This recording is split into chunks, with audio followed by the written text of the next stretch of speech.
Hello and welcome to another episode of the Macca's Talk Hockey podcast, the podcast where me and my brother Charlie, say hello. Hello, everybody. We talk about the English hockey, specifically the National Ice Hockey League, the league which me and Charlie absolutely love. And today is the second special episode, which we're doing on Leeds Knights. We did a Swindon Wildcats one.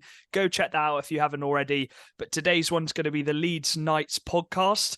And we've also got a special interview, our first interview with Leeds Knights player and former Swindon Wildcats player, Oli Endicott. We're going to play that interview around halfway through after we've had a little review of their last season. Yeah. Charlie, how are you feeling tonight? I'm really good. This National League is getting exciting, but we've got to start off with an important question. What is the beverage of drink tonight? Well, if you know me, it's the Pepsi Max, and I've got the mango one again. So I've had a coffee before this, and I'm ready to go. Yes, let's just get straight into it. So the Leeds Knights, obviously, they were first last season by 10 points as well.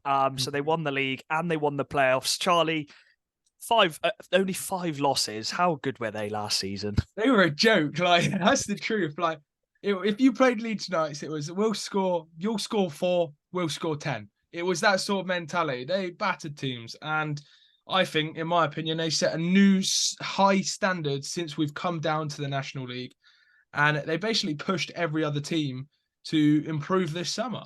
Well, if we go back to the start, the season before, they didn't have a single import. They literally had a team full of youngsters, including Brown, Shudra, and Barnes, who's I think a Leeds United legend because he was there since the Chief days, and they nearly won a trophy. We narrowly beat them in that Autumn Cup final. Then they signed 2 Canadians, and you said in previous episodes the Canadians took over and Grant Cooper took over. He signed at the start of the season, and none of us really knew what these Canadian imports were going to be like. I think you said this season was the first season where we see lots of Canadian imports. Charlie, Grant Cooper, me and you were just in awe of how good of a hockey player he was. Yeah, well, I think what was interesting is when Grant Cooper signed, you had a lot of people who knew the American League, and I definitely got to know a lot more last year, the structure of the American League. A lot of people said this guy's CV on paper should destroy our league, and that's exactly what he did. He destroyed our league, went to the Elite League and performed there. And so I think with Grant Cooper, people had an expectation for him, but he blew it out the window. And now people are thinking, if we can sign a player on the caliber of Grant Cooper, the standard for that player, I'm worried for them. They've got to hit a high standard because he could do anything. He played in the NCAA, which was one of the top American leagues. Charlie, you've been researching it loads, and he got 14 points in 22 games, which is that's elite league level. So no wonder he managed to get to the Belfast Giants, and he scored 71 points in 32 games. It just became a joke the amount of times we saw him on Twitter, goal. But let's not forget about Zachary Brooks. Charlie, how impressed were you with him last season? Zachary Brooks, I really like Zach Brooks. He scored 89 points, and I don't know if for the podcast listeners, he's just signed in the France Third League, so he's taken his talents to France. Zach Brooks was an interesting player. He's only 21, played in some of the American Youth League, some good quality American Youth Leagues. But for a 21-year-old, he was a big boy. And you could tell that. He got some penalty minutes because he got angry quite a lot of the time. But at the end of the day, you can't argue with his points. He fitted in with the team really well. And he's just a very good import at our level. I wouldn't say he was one of the top 5, but I think he was just a very good import at our level. And he stood out and he played in a team which was successful. And he was a key part to that. Well, he's only 21, and he got 7. How many assists did he get? He got a lot of assists. He got more assists than goals, and he was the perfect mix, I think, for the players around him, like Kieran Brown and Shudra, who got most of the goals this season. I think he's a big body as well, and I think that's important. Very big. He was able to stand up for himself, sometimes a bit too much, but he was able to stand up for himself in them games, and he didn't get bullied around at all. No, he didn't. And they also brought in Matt Hayward last season.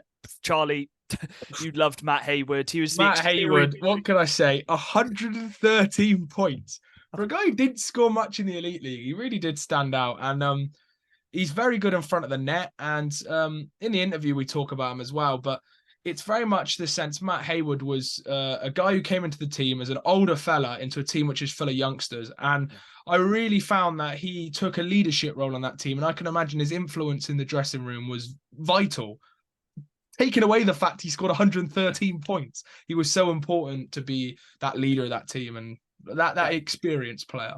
Well, let's go back to the season. Obviously, they won the league and they won the playoffs. And I've actually jotted down here, I didn't actually think they played their best in the playoffs, in the semi-final and the final. They scored a lot of goals. The talent alone got them through the games. And I think that just shows how talented some of their players were.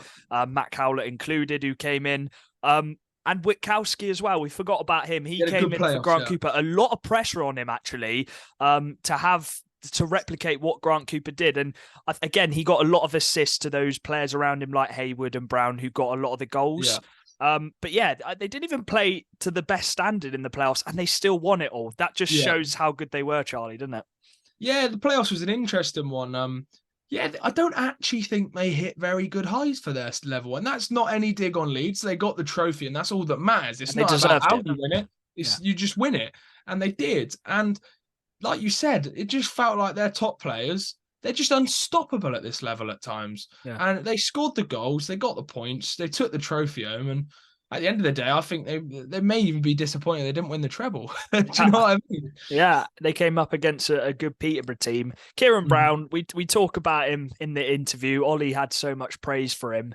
But yeah, captain at 22, 23 years old. He's been the top scorer of the league back-to-back seasons. He'll probably get it again next season. This speaks for itself. 121 points, but 57 goals. He's scoring over a goal a game. The guy puts the puck in the net for fun. He's got to be the best. Would you say he's the best shooter in our league who just knows how to put the puck in the net? Oh, he's definitely up there. You put him up there with players like now, Jason Hewitt. Yeah. But by stats, yeah, he probably is. And the fact he's only 22, 23, that Leeds Knights have... to keep him and keep him on, credit to them. And he's already a Leeds Knights legend for me. And I don't even support him. So yeah, he's definitely a Leeds Knight legend. Let's look at the squad they've got now, though, because they have lost a few players, Charlie. I wanted to go through that. Them because I like looking at statistics like we know, and here's some of the points they've lost this season, and I think this is a very interesting thing. You've lost 113 points in Cole Shudra, including 15 goals. You've lost 89 points in Zachary Brooks, 71 points in Cooper, 46 points in Barnes, 23 points in Hamill, and more points in Witkowski. So the question is how are they going to replace them, Jack? Well, they have signed 3 new imports, 3 fresh import Canadians. They did their little Canadian days. They have signed a D-man. They've gone with the D-man, Josh. Sorry, not Josh Adkins. They've gone with Noah McMullen, who looks quite good. He's got a bit of experience under his belt. He got points in the league he played in. And then they've also brought in Josh Adkins and Matthew Barron as well. 3 Canadians. We saw what they did last season. Charlie, what do you expect to happen next season with these 3? There's a Grant Cooper regen. There's pressure on him. His name is Matthew Barron, and there is some pressure on the guy. He has played in the NCAA. He's also played in the ECIHL, which is the 3rd tier of American hockey, which is the league below the AHL, if you know about that. And he's got good points, and he should come into this league, and he should be one of the best players in it. So they've got him, and they've definitely got some expectation on him. You've got a player who's played in the NCAA 3 League, which is the other forward, Josh Atkinson. He's very interesting. He looks like a slight risk, but he's got that. He's been in the leagues. He's played men's hockey. But he's been playing hockey he's made sure he's been playing over the summer out in, is it Australia or New Zealand? New Zealand, Australian league, yeah. Yeah, he's been playing in that league, so he's going to be fit and ready to go. And he's got, I know there's a lot of points in that league, but he's got 38 points in 19 games. So it's not bad going into next season. It's going to be a massive question mark on whether they can do what, as you said, Grant Cooper, Witkowski and Brooks did.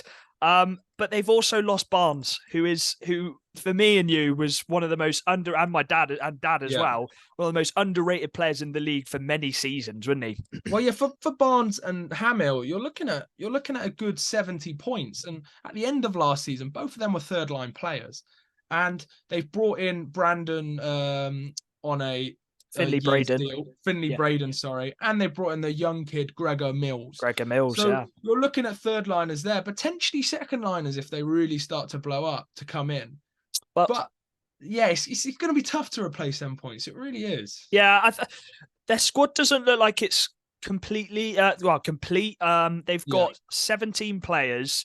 And then they've got it's 5 D men on elite prospects, but their new signing, Lewis Colvin, we don't really know if he's going to play D or attack, but he can play both. So let's say he's a D man, they've got 60 already, and that means they then need their attackers. I'm expecting them to bring in a couple more, really. In my prediction, I'm predicting them to bring in 2 new attackers and 1 new D man. But I think there's one player which I think stood out to me was last season, a team which won a league and a playoffs, highest point scoring D-man was Sam Zajac on 22 points. And we're yet to know whether he comes back. But he got an injury, didn't he? Yeah, only 22 points for their highest point scoring D-man. This is where Noah McMillan's going to have a really important role in this Leeds team, where potentially he's the quarterback to their power play. And he can just play a lot of ice time. He's young. He'll be getting 30 minutes of ice, I predict, tonight. Yep. And they're going to really want to see his points in this team. Now, I can imagine they've got an expectation of probably the highest point scoring D-man in the league, potentially. And it's going to be interesting. I think it was a smart move bringing in an import defenseman because I don't know if people know, but as we've said many times, it's harder to get top quality D-men compared to top quality attackers. So to get that import D-man to man the ship, as you said, he's going to play 30 minutes a night, we expect. I think that's quite smart from Aldridge. And Aldridge is, for me, one of the best coaches in the league, if not the best man-to-man coach, because he's got a team full of youngsters and he's just won the double with them last season. And he's trusting these youngsters again. As you said, he's brought in Gregor Mills. He's only 17 years old. He works his arse off, as you can see on Twitter. Obviously, it's the only thing I'm going to say is it is a man's league and it is getting tougher. Charlie, will these youngsters be able to cope with the amount of big players which are coming into this league? I think that's a very interesting question. I think Leeds, 2 things which really succeeded them last year for me was their top 6 outscores any team in the league. And their goalie is the best in the league. 100%. And I think that's what they're going to need again this year. They're going to need their top 6 winning them every game in that sense, and their third line chipping in when it's needed, and their goalie to stay fit the whole year. So at times, I do think their third line is going to struggle against a lot of the men's lines. And I think in rinks like Slough, Solway looks quite small, Bristol, it's going to be rough, hardcore games. But I actually do think they've got a top 6, which is quite physical and strong. I think they don't get bullied around their top 6. Well, you mentioned it's going to be physical, and we've had an interview with someone who likes to play that physical game, and that is Oli Endicott. So, yeah, is there anything you wanted to add before we get into this interview, Charlie? No, it's a banger. Make sure you listen through. Yep. Oli Endicott interview coming up. Enjoy it. Hello and welcome to the Macca's Talk Hockey podcast. We have got our first interview, our player interview. Charlie, do you want to introduce him? Yes, sir. We would like to welcome onto the podcast today a player who is a fan favourite for his team, a Great Britain under 18s and 20s player, but most recently known for being the National League winner and playoff winner for the Leeds Knights, Mr. Ollie Endicott. How are we doing, mate? Yeah, I'm good. How are you guys doing? Yeah, we're good. Not too bad. Just come back from holiday, we have. Yeah. Oh, good. Well, thanks for inviting me on. Yeah, how does it feel to be the first guest of the podcast? I guess that's it's either a good thing or a really bad thing. You have to go solo to me. Or, I don't know. Nah, it's as Charlie said, you are a fan's favourite, and all the Swindon fans still love you as well. How's your summer been? Have you managed to get back on the rink and ready for this season? Yeah, it's been a good start. I mean, got home, took a couple of weeks rest. To be fair, it was needed, and then kind of got straight back into gym a bit, and then took maybe a couple more weeks off of the ice. But it was tough because obviously Swindon rink shut, so that was a bit of a bummer. But speaking to Mizey and down at Ozone, shout out to them for getting me on the ice and that, training with them, doing all that pep stuff with him, which is really good. Yeah. And yeah, other than that, just been gymming really and hanging out with family, I guess. Good to be back home. Nice. And when do you get to move? Well, when are you moving back up to Leeds so you can start training with the lads again? So I've been speaking to Ryan quite a bit over the summer, and he said that I'm probably going to move back up around like the 27th of August, maybe, Yeah. to get maybe a week and a bit of training before we got that pre-season away in Solway, which Yeah. should be good. Oh, it's But gonna be a long nah, trek it's up good. there, isn't it? Yeah. Yeah, I think it's like two and a bit hours, but it'll be good to play them. To be fair, we get a bit Yeah. lucky to play them before the league, which might help out us Yeah. to find out, key guys, key Yeah. players, Because just they're quite a question mark, aren't they? They got a lot of players which, like the NIHL fans, haven't really watched, and obviously they've brought in John Dunbar, and they've got a couple of other elite players as well who are going to be vital to the team. But it will be interesting to see some of those players from the NIHL one come up and see what they're like. Charlie saw you earlier in town, didn't you, Charlie? Yeah, I saw him at the outlet. Obviously, yeah. you've been spending a lot of time with Bailey. Yeah, nah, been seeing Bailey quite a lot. We go to gym sometimes together, and yeah, we kind of just hang out all the time because all my new friends I've made, all friends up in Leeds and that. Yeah, it's quite a trek. So yeah, I've normally been hanging out with Bailey and Shawsey and that quite a bit, to be Yeah. fair. Charlie, Should did you we want to? kick it off? Let's Yeah. kick it off with some questions. You go first, Jack. So yeah, I want to take you back to the start basically. So obviously you left Swindon and you signed for a team in Finland. And you played quite a few games up in Finland. And then obviously, do you want to explain what happened basically and how you got your move down to Leeds? Yeah, so yeah, I started off in Finland, which was always a goal for me to get, go to Europe and see what it's like out there, and it was really good. Yeah. But then I had some things go wrong because of the EU and just stuff like that in general. And then I was like, all right, so I've got to come back to England. So it was kind of like where to go, and what teams would take me. Because obviously there were some teams that were doing well that might not need guys, teams that might need a guy, you know what I mean? So it was all kind of talking. And I spoke to Ryan. Obviously, I had him at OHA for like 4 years, 5 years or something. So spoke to him, and they were doing really well at the time. So I was unsure if he would be like, oh, I don't want to change anything. But he said that he thought they weren't playing the best they could be, even though they were doing so well, which is fair enough. And then, I came in and it was like just great atmosphere there, like great changing room, great people, some world class like players and athletes there, to be fair. Yeah. So it was a good shout, I think, for me to go there, and Ryan bringing me on, it was good. Didn't do too bad at the end of the year with a league and a playoff. Nah, it was good. It was good. I think I wanted to ask about Ryan. I think that just shows you saying there that he still didn't think they were playing the best they could and they were smashing everyone to pieces. And he saw obviously you to bring another side of the game, which maybe they were missing, the physical side. How is it working under Ryan Aldridge? You said he coached you at OHA. How is it Yeah. working with him now at Leeds? I mean, I've had like my dad who coaches now in like Swindon, like the Queen Bees and stuff, a bit more of like the women's hockey and stuff like that. I had him coach me like all through like since I was about 5 till about 13. And that was all really good, helping just the major little junior things you need. But Ryan, I think he's just like an amazing coach, really. Like he just knows so much about the game. He's got so many contacts. He's got so many new things. He like every time I see him, he's knows a new drill. He's got, so many people. And I just think like he is like a very, very good hockey coach. Like he just knows so much about the game. Yeah. And everything he does is tactics to play different teams. It's like his players, he gets them like, whipped into shape kind of thing. Like, but he's also like got a great like rapport with the players, like the bond. It's like one big massive family up in Leeds, which is really like good. And I think that made our team a lot better this year.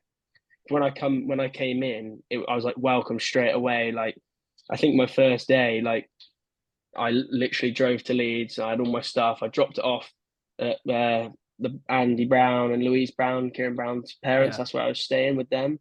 And then I literally went out straight away, and saw Bailey, Brownie, like Cole, Grant Cooper. They all like welcomed me with open arms, and it was just really nice to, feel like you're wanted and stuff like that. You know what I mean? Yeah, that's really nice to hear. Charlie, do you want to pop over a question? I was going to bring on to maybe your style of play, because I think from speaking to lots of people, they describe your game as old-fashioned. Your granddad is one of them people who describes it like that.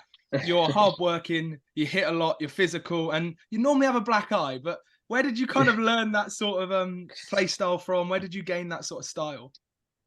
I don't know. It's quite a tough one. Like when I was younger, it was like, through juniors and like under 15s, under 18s, it was always like, we played and it was like 13-10. So it was a lot of goals. And, I kind of picked up a bit, like scoring quite a bit when I was younger, surprisingly. And then I kind of like, when I took the step to like men's, I was like, okay, so I'm not really going to be putting the puck in the net 100 times, like, Aaron and Brownie and imports like that. So I was like, I've got to kind of do something different. And I was like, I always work hard because I don't know, just like got to work hard. So I was like, if I can do something else, I might be able to get recognized that way.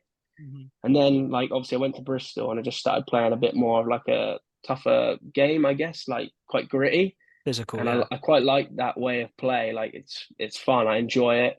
And every team I think needs that. And like loads of teams have like different like grinders, I guess you could call it. Like Jay Warren, like very, very good. Yeah. If you're not liked around the league, that's probably a good thing, Yeah. 100%. So like Jay Warren, very, very good. And it was just like Aaron started playing me more and more when I was younger. So I thought about like kept doing that role. And then Ryan took me under his wing this year and just said to me, like, just don't change. Like, just keep playing the way you play. Like, and you're going to play loads and be a big part of the team. And I kind of did. And then the boys started to recognize it a bit more, like, plays physical. I like that. It helps our team. It's what we were missing a bit. And I was like, oh, wow. And then obviously that feels good for me. So I just keep doing it and doing it every shift. You know what I mean? Now I love doing that. Yeah, that was definitely something that me and Charlie really appreciated about you. You were 17 years old with the cage. I think having the cage is a bit of an advantage because you feel a bit protected in a way, but you stood out so much at Swindon because I think Swindon have missed that kind of gritty player who just go for anyone really, even if they're double the size of you, and you were pinging around the ice, you were hitting everyone. I think, that's what really stood out to me and Charlie, and you did the exact same thing with Leeds. So, yeah, have you got any goals for next season? Are you going to carry on playing that type of game? What kind of stuff are you hoping to do next season? Because you're 19 years old now, is it? Yeah, 19, birthday in June, so I'll be 19 young for the whole of this year. But like I've had some good meetings with Ryan, and like he said, like what he wants from me, and what I need to bring back. Like he said, I need to come back stronger, faster, heavier. So I'm trying to work on that, and I think I'm just gonna go for the exact same thing again next year. Like if I worry about how I play, I feel like I play worse. Like there were some games where I didn't play as well because it was like a big thing, like, oh, we got to win this one, this puts us such and such in front of MK last year, kind of things like that. Yeah. So if I just, keep playing the way I play and not worry about anything else and just play, like hopefully more goals will come, more assists will come, and I can hopefully pick up a few points and limit the penalties in bad situations, but keep the good penalties, if you know what I mean. Yeah, absolutely. Go on, Charlie. I've got a fun memory of mine when you were at Swindon in the pre-season game against your team now Leeds, and Mr. Lydiard came and protected you. And I know you're related to Lydiard. How was it like playing with Neil? Because it was great to watch. Yeah. Since I was about 11 years old, I don't really see Neil that often, but I always see him at like Christmas and like on his birthdays and stuff like that. And I've always said since I was about 12, 13, like, oh, Neil, I'm going to play against you one day. I'm going to play with you one day. Like, and all this. And then I started getting older, and it was like 15, 16. I'm like, all right, I'm playing men's now, Neil. You got to hang in there for a few more years kind of thing. And he's like 40 odd now. He's like, nah, I'm not sure. I'm like, come on, one more year and I hopefully get a shot. And then it was a couple of weeks I was training with like Lids and that was cool. Like I remember my first training session with him. I was like, oh, this is cool, like the Wildcats, like this is what I've watched my whole life. Like that was a big thing for me. And then Aaron, sorry, actually said to me like a couple of weeks before, like, "Oh, you're gonna dress in the preseason games." And I was like, "Oh, that's sick." Even if I just like sit on the bench, I was like, "That's good, like good experience." And he was like, "But you're actually gonna play." And I was like, "Okay, now that's another like step." You know what I mean? So I didn't really get much sleep the night before. I was pretty buzzing for that. But yeah, I don't even know what happened in that game. That all went a bit crazy. Like I just felt like it was, just like the way I've been playing. I knew something was going to happen, but I did not think Yeah, first game. it was pre-season though, so it's all right. Yeah. But yeah, Obviously, Lids came in. yeah, he's still going, isn't he? You'll be playing Yeah, against him this season with Bristol. again. You just don't stop. You've mentioned Brown quite a lot, and obviously he is probably the face of Leeds Knights. He's the captain as well. Just what makes Brown different, well, Kieran, from every single player in this league? Like you see him every day in training. You play on the same team as him. What is it about him? It's just there's so many little things about him that I just think make him so much better than other British people. Like he's like the most humble guy I've ever met, and like he's such a good guy and wants to get better every day. It's just like on the ice, like before he's just shooting, after he's shooting. Every time I see him, he's just shooting. Every time he's on the ice, he just shoots, like just shoots constantly, and like that's why he puts the puck in net like he does because he just works so hard and he's in the gym all the time, like he's a good like role model, even though he's so young. Like a lot of people will probably look up to him because of how young he is and what he's doing in our league for points. You know what I mean? Like people are comparing him to like Malasinski, and I think Malasinski is like a very, very talented ice hockey player, as you guys are aware. Yeah. But it's like crazy because you're comparing him to like a 22-year-old British ice hockey player who managed to get more points. You know what I mean? That's it's pretty crazy in my opinion. And he's been the top scorer the last 2 seasons, and I have no doubts he'll hit that 100-point mark again next season. He just brings it every night really, and he's a good guy to be around. But a lot of them in Leeds as well. Like we're a young team, especially last year, young team that all want to try and make that next step. You know what I mean, and get better. So I think that helps out massively, to be honest. Charlie, did you want to look towards this season? One thing I quickly wanted to flash back, and I wanted you to talk about your GB memories and maybe some highlight moments you've had from them, because obviously you played at GB under 20s twice and 18s once. So how did you find them experiences and any like favourite moments from there? Yeah, like my first one when I spoke to Martin Grubb, the 20s coach, when he was like, "Oh, I tried out for the 20s," and he's like, "Oh, I want to bring you because I want like that fourth line role and all that." And I was only 17. And I was like, "Holy smokes, that is crazy!" Like, I was pretty gassed for that. And then I went, and honestly, like favorite moment is just being there, like because like I might not ever get that experience again. Like I want to try and make the men's team, but that's going to be time, and I know that it's going to take time. I've got to work hard, get stronger. But it's just the whole week, you're just hockey all the time, and it's just you're representing your country. Like there's no better feeling, you know what I mean? Mm-hmm. It is world class. I love it. Yeah, I respect that. We'll go on to this year, and one player which stood out to me for Leeds was Matt Hayward and the impact he had. And it felt like you had a really experienced head who's been in the Elite League for 10 plus seasons, I believe. And he came into this Leeds team, and I think he added that experience which pushed you to a league and a playoff, obviously. What was Matt Hayward? Yeah.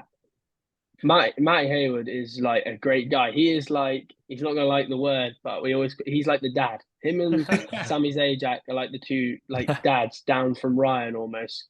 Because Ryan's like very like, serious and all that. But Matty sometimes, in certain situations where people come in and it's like 1-0 we're down, or like 1-1 and we're like, what's going on? Like we're dominating, like we can't score. Matty kind of like steadies the ship, you know what I mean? Like he's a big voice in our room. Everyone respects him because of exactly what you said, the career he's had. And he is another one, like great guy. And I'm glad he's come back because he's a funny guy too. Like he's a good lad, good laugh, but he also knows when to, switch on, switch off kind of thing.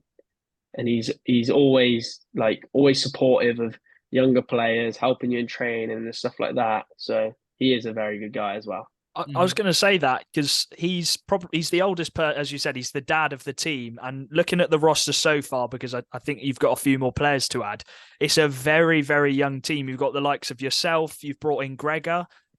You've got Finley Braden as well. You've got Bailey at the back.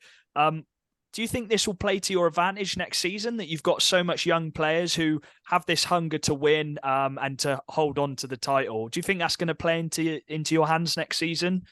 Add in the bit of experience with Matt as well. Yeah, I think it does massively, because I think the thing what Ryan does is I think he gets that good variety of your Matty Hayward, your Sam Zajacs and stuff like that. Like last year with Matty and Sammy, but like this year now we've got Matty back. That's good for us. Like he's a good, like, you know, level-headed guy. And then you just kind of work your way down to like your me and Finn and Bailey and Gregor, like you said.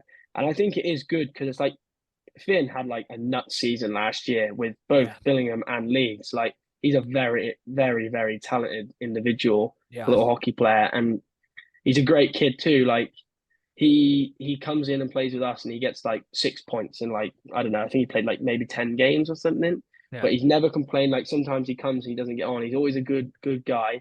And it's good for me because it like pushes me to like keep my spot. You know what I mean? Kind of like back when I was at Swindon trying to push people out of their spots.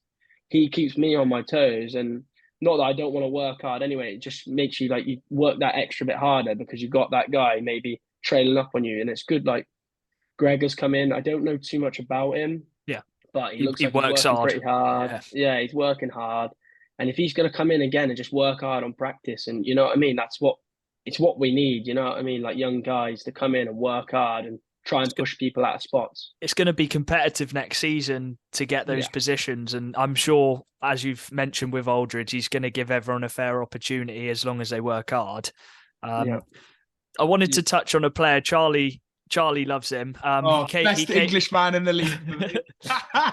he came in just before halfway through last season, Matt Howlett, and you've got him on a full time this season. What is it like playing with Howlett? Because he is past you in a flash of lightning.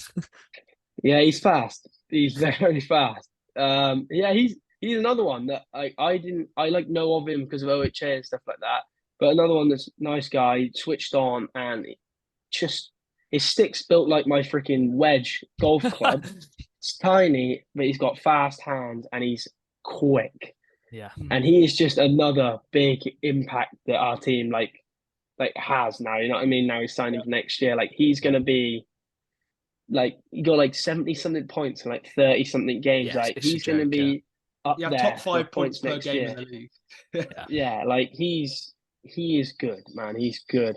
And he's another one that comes to training and he works, he's in the gym, you know what I mean? Like all these guys are like in good shape. Like they're in good shape, they want to be there kind of thing. And, you know, that's why I think like we won the 2 out of the 3 last year, just because of the amount of like energy, effort and work ethic everyone brings, you know what I mean, in their different areas. Like Mac could be like, I don't even know, like he gets the puck. If he's wheeling, I have no idea what's going to happen. Like it could be, he could be doing laps of the rink. Like he's quick and he's a very, very skillful player. And he's a nice guy as well. He's actually watched the podcast, and he said he'd hop on with me and Charlie. So he is a good guy. Get him on. He's a legend. But yeah, I wanted to mention one player who has gone. He's taken that big move up to the Elite League, Cole Shudra. In my opinion, he massively deserves that move up to the Elite League. What was it like playing with him? Because I think it is going to be a bit of a loss next season with him moving on. Yeah, you're not wrong. He was just talented in every area. You know what I mean? Like he's big, fast. He can play that gritty. Can play D. He can play forward. Puts up over 100 points. Like he is a big loss. He is a very big loss. But like you said, like he's like 25, 26, like not even old. But I think he wants that opportunity to play in the Elite League, and he's got that now. So I think fair play, you know. And now he's just got to do what he does best and just prove that he can play at that level, which he definitely can. Yeah. I was going to ask, I've spoken to your fans and you've got a chant, Ollie, Ollie, Ollie. But What's your message to the Leeds fans? Because they love you. Your announcement got loads of support. And what's your message to the fans out there?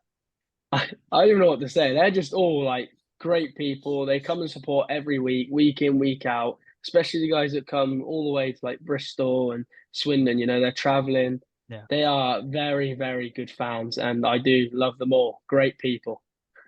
I thought we'd just end it by looking back, obviously, at the playoff win you had, and you were actually on that third line battling every other shift. What was it like playing in front of all the different fans at the league? Is it your first time at the playoffs? Yeah, first time. What was it like playing in front of all these fans? Did it motivate you to play your best? Yeah. I think in the first like couple shifts of the first game in Telford, I was pretty nervous. Like, I don't want to do, because especially like what people don't think about, like the role I try and play is like I don't want to do something stupid like and get a penalty and then be 1-0 down, but I also don't want to not make an impact at all, like just kind of floating about. So I was pretty nervous about that, and I think Ryan kind of noticed that because he spoke to me before and was just like, chill, like you just treat it like a normal game. And I think that kind of helped. And first couple shifts was a bit like, oh, do I go for that hit? Do I make that? Do I do this? Do I do that? But then when you get in the swing of things, you don't even I don't even notice where you're playing or the fans when you're on the ice, and then you kind of sit on the bench. It opens all up again. Like, okay, right, 1-0. Like, we got to hold this lead or something like that. And the game that it was as well was just like crazy. Watching it as a fan, it was actually nuts. Especially the final with Raiders. I can't imagine how it must have been as a player to play in that. It was stressful because it's just so many we went through so many phases during that weekend where it was like we're the best team here by far, and then it was like, what are we doing kind of thing, and we all knew that as well. It puts the pressure on as well as a young team. I can imagine how much pressure it was on you guys. Yeah, and that's what I mean by like some of the guys in our team that just come and like step up, like Bailey Perry, for example. Like Sammy broke his thumb or did something, like he broke Against something. Swindon. I think it was worse than his thumb. Like in Swindon when he had a fight with Godders, and that put him out massively. And obviously he's probably like our top D, biggest vet kind of guy in our team last year. Yeah, and that playoffs, knowing that he wasn't gonna play was tough. And to be fair, all our D stepped up. I'm not just saying it because he's a good friend of mine, but Bales was playing like top line with Griff, and he was just solid all weekend. And to be fair to him, it's like a big, like that's a big step for him. It shows him, at these GB trials that he's a willing combatant to make this team. You know what I mean? 100%. Like he's just trying really hard. He's getting better, and like the kid he'll admit it. Like, he's not got the best hands or the best speed, but he is just solid defensive D. He works hard. You know what I mean? And he's young. He stood out when he had those few games for Swindon when you did as well. I said to Charlie, he's going to be a really good player of our league, and he had that year with, was it Bristol in the NHL one, and then he got his shot. Aldridge, I think, is the perfect manager for getting youngsters up, and I think that's going to be a massive advantage for you next season. We said we missed him. We said we said last season we could do with a player like Ollie and Bailey at Swindon at times. Yeah. I think Swindon have actually, like, they've got I think they're stacked this year, man. Yeah. I think they're stacked.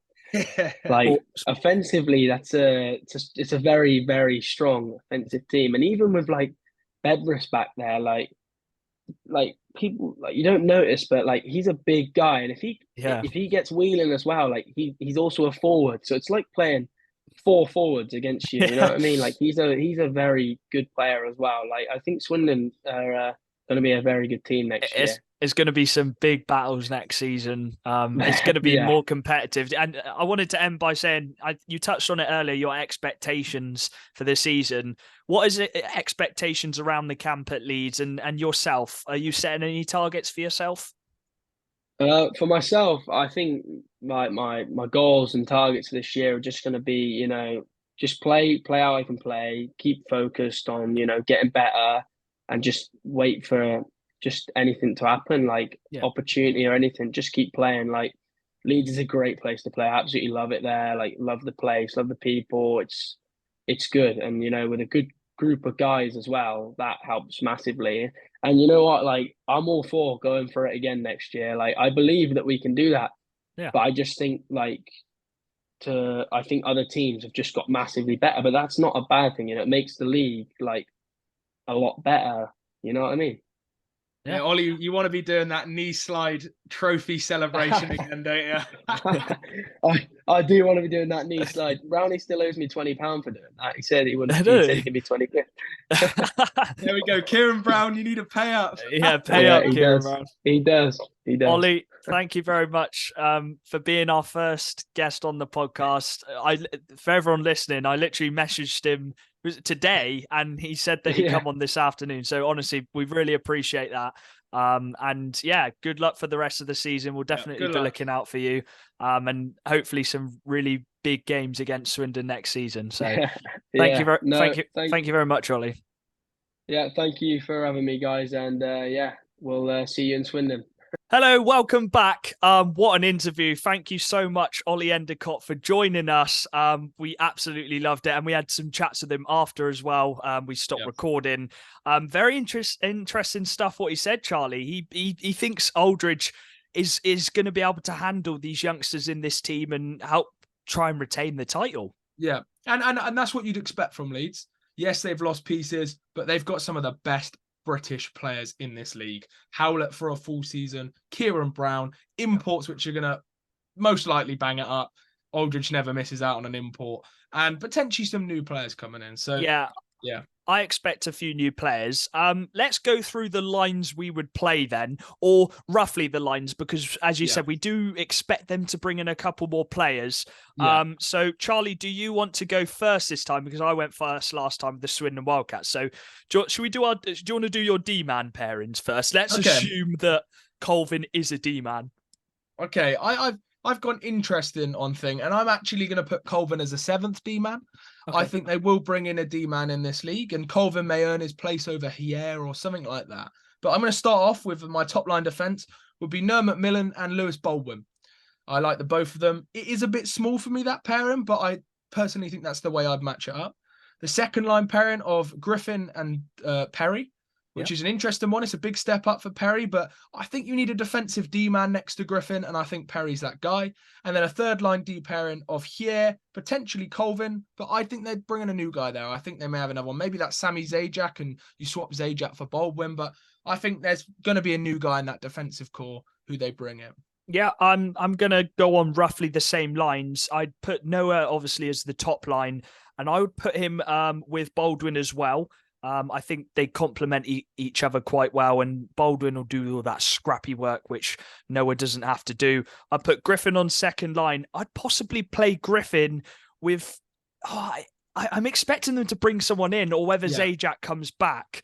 But then I think Zajac will play with one of the youngsters, whether that's Perry or Hier. So yeah, it all depends on which final D-man they bring in, if they do bring one in, because Colvin can score points as an attacker as well. Charlie, do you want to get into your attackers then? I'll quickly make one more point on the defence. I think there's an interesting thing with Leeds' defence. Leeds' defence for me defends very different to all the other D-men. Because they've got a goalie like Sam Gospel, the D-men just have to work their bum off in front of the goalie just to protect them as much as they possibly can. And they will get bailed out by Sam Gospel in a lot of games. So I think for their D-core, it's just very much about working hard, protecting Gospel to the level they can. And I think they get away with some stuff sometimes, their D-core, because Sam Gospel's that good. Well, you look at last season, actually, before we move on to attackers, they've got similar D-core. Obviously, they had a big body in Hazeldine, who's quite rightly got his elite league move, and he was a massive player for them. But they did still win a lot of games without Hazeldine because they just protected in front of Gospel. They knew that Gospel, as you said, could win them games single-handedly, and their attack could do the rest. They could do the goal scoring. So, yeah, I think Aldridge got it spot on there, but it'll be interesting to see the decor this season. I think that that signing of Noah McMullen is vital, and he's got a big role to play in the team. Right, let's get into your attackers then. What four lines, because they do have quite a lot of youngsters. So what 4 lines would you play? Okay, so the top line, we're putting the NCAA player, Barron, with Kieran Brown, and in my opinion, a new player, if they do choose to bring one. If they don't choose to bring a new player, I put Finley Brandon on the top line. He's got the talent to do it. Wow. And I think you take a risk there and you put him there. If they don't bring in that player for me, because he's got the talent to put the puck in the net, you put him with Brown and Brandon. Ollie did Barron. have high praise for Finley Braden, didn't he? They're going to work. Second line, I really love Mac Howlett, Hayward, and Adkins. That line, it's physical, it's quick with Howlett, and you've got Atkinson to complement them both. I really like it.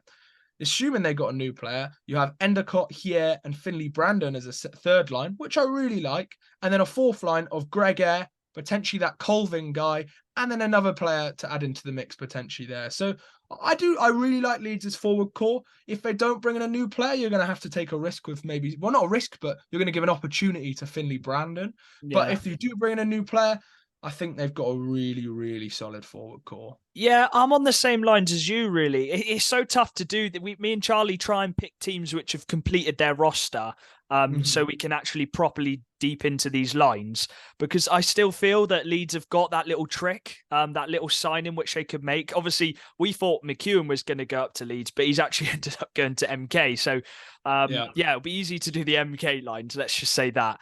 But, I'd probably go on the same lines. You've got to put Barron and Brown together. They're going to get you the points. I think Barron's going to be that kind of Shudra kind of guy on that line. So Barron and Brown together. And then if you don't get anyone come in, you could even put Hayward on that line as the centerman. It depends. But then I think Hayward and Matt Howlett will complement each other really well. Because you've got that older guy, the younger guy, the quicker guy, the Russ Cowley kind of guy in that team, who's going to command it. And then take your pick on the youngsters. I think Ollie definitely needs to be on that third line. I think he's the first guy on it for me, because the role he plays and the role he talked about Aldridge wanted him to play. I think that's the third line to a T, to shut down some of these big lines in the league. And then I'm excited to watch Gregor, see what he's got to offer. He works his ass off on Twitter, and it will be interesting to see if he can properly be ready for that men's game. But he's got a lot of praise. So big expectations for these young lads and a chance for them to really prove themselves this season. Expectations then for Leeds, having looked at their roster, having looked at the players who've left, can they retain the title, or do you think other teams have just built a bit too strong? Obviously, we're doing this not knowing if they're going to sign any more players. So, Charlie, what would you say on that? It's obviously tough, but my expectation for Leeds is to win a trophy. Yeah. I think that's my expectation. I think they're a great team, and I think they've got some great players on paper. But I do think they lack in some areas. Whether they address them, I don't think they can fully address them. Even if they do sign a forward and a D-man, I still think there's areas there which they're a bit weaker in. And I think a lot of teams are strengthened a lot. So for me, if they won a league, a playoff, or a cup, national cup, I think that's a decently successful year for Leeds. I think their goal should be to win a trophy and be competing in all three trophies. And I think Leeds have had a good year. I think to do the double again would be very harsh on them, considering some of the teams around them, which have improved so much. I think their expectation for me is to compete in all three trophies and win one of them. I'm on the same lines. What I will say is a lot of the players they've got now, they've got new fresh imports who are going to want to prove themselves. Apart from that, they've got quite a lot of similar players who know how to win. They've been on that winning team last season. Kieran Brown, we don't need to talk about him. You've got Baldwin, Griffin, Perry. They've all had a season, and Ollie now. They've all had a season under their belt. They know what it's like to win, and if anything, that will motivate them to do and win it again. Ollie said at the end of the interview that he wants to go and do that knee slide with the trophy again. So it's those little things, and I think maybe they need a bit more. Well, saying that they only had Hayward, but I think they need a bit more experience in that team. They're missing Zajac at the moment, potentially if he doesn't re-sign. And then I think one point which could be made, and I think this is a fair point. Last season they had Howlett, Witkowski join midway through, and Oli Endicott. Like, they have three really good players join them midway through the season, and what's going to stop them if they may not have the start they expect to bring in a player down from the elite league who may not be getting the ice time? So I think there's always that possibility as well. It's so hard at this point of the season because a month in they could be bringing in a guy from the elite league. Well, Charlie, I wanted to bring up something actually, which you mentioned the other day. two D-men which you have looked at, which Leeds could possibly sign. We're not saying they're going to sign them, but you were just looking through the under-18s and the under-20 teams a few seasons ago, and there's two English players who are playing in Canada at the moment, but the way Aldridge is going, and him obviously coaching some of the OHA players, and he'll know the youngsters who were of that time. There's two D-men. The first one is Cameron Pound, and the second one is Bradley Genion. Sorry if I say that wrong. Yeah. And he's 6'5". That's a big body, which could be that Hazeldine replacement. So yeah, just to repeat that, Cameron Pound and Bradley Genion. Charlie, you talked to them to me about the other day. Let's tell the viewers. I'll go into a little bit. Cameron Pound is a bit less likely. He plays in the U Sports League. They've both been in Canada since they're very young. Cameron Pound on paper should have another season in the U Sports League. You sign a 4-year contract when you go to university. So unless something shocking has happened, he should still be there. So Cameron Pound is unlikely, but you never know. Yeah. Bradley Gideon, I'm very shocked if we don't see him in the National League this year. Yeah. He is 6'5". He's played in the NCAA 3 division, which, for people wondering, the other import, Josh Atkinson for Leeds, played in that same division a couple years back. So he's playing in a division which should come into our league and play really well. 6'5". He was captain of his team. Put it this way, he'd be a dream signing for anyone, in my opinion. He gets penalty minutes, so it means he didn't get messed about with. And this would be the type of signing I think Leeds bring in, and their decor goes from being a decent decor to a very good decor. So yeah, those were two names which Charlie had prepared or had a look through on Elite Prospects. We love doing that. Is there any other players which can just spring to your mind now? I haven't really prepared this, but any other players in the league who haven't been signed, who have left, who Leeds could possibly sign? I can't really think of any. I really don't off the know. Top of my head. But yeah, I think if we're going to go to players Leeds need, in my opinion, I think they need a top 6 forward and ideally a top 4 defenseman. I think they bring them two in and potentially a third liner who's a bit more experienced because their third line is very, very young. They can bring two out of 3 of them in. I think Leeds will be good off in this summer window. Yeah. Well, we're coming to the end of the podcast, but we will do our ones to watch. We do this in every episode. We're going to do it for every team special. Who wants to go first? Charlie, shall I go first? You go first. So my ones to watch for Leeds this season is Noah McMullen. I think he's got a massive role to play this season. He is the big D man. I think he was the first or second D man to be signed as an import. Hazeldean's left, so he's got a big role to fill. And I just think he's going to fill it. I think he's going to come in and he's going to show why some teams should be signing these import defensemen. So yeah, I'm going to go with Noah McMullen. It is a bit of a question mark what it's going to be like, but yeah, I have high hopes for him. Charlie, who's your ones to watch? I've got mine. I love watching him last season. He's got a nickname in the league called Lightning McQueen. Mac Howlett. I love him. And I when I've watched him, I'll be honest, I can't believe he's not in the Elite League. I don't know how it hasn't worked out. But a full season of Mac Howlett, I think, is going to be exciting in this league. He's rapid, he's direct, he's got a good shot. Ollie talked about him in the interview. And for me, Mac Howlett, I could see him being up there in the top 10 point scorers in the league, hopefully hitting that 100-point mark potentially. So, yeah, Mac Howlett for me is the ones to watch. And Elite League clubs, I don't know why you haven't picked up on him because I would if I was an Elite League coach. Yeah, well, these big boys are going to have to replicate the season they had last season if Leeds want to try and retain their title, because it's going to be a lot harder with this signings which have been made elsewhere. Thank you very much for listening to this podcast. We hope you have enjoyed this Leeds Knights special. Please do let us know your Leeds Knights ones to watch. And if you've got any other thoughts on Leeds Knights going into next season. Charlie, have you got anything else to say? Yeah, you can at us on all our socials if you've got your opinions. Twitter, Facebook, Instagram. We'd love it for you guys to get involved. Tweet us your opinions. Tell us what you really think about the Leeds Knights this year, because we want to make this podcast all about the National League and get all the fans involved. And we have got another player lined up for Sunday who we are interviewing. I'm not going to name who it is yet, but he is from a team in the National Ice Hockey League. And I'll give a little clue. He has won the playoffs. So yes, we have got another interview lined up for Sunday. We hope you've enjoyed watching Macca's Talk Hockey on all socials. Thank you again to Ollie Endicott for joining us and being our first guest on the podcast. Make sure to follow, and we'll see you in the next one. Peace. Bye-bye.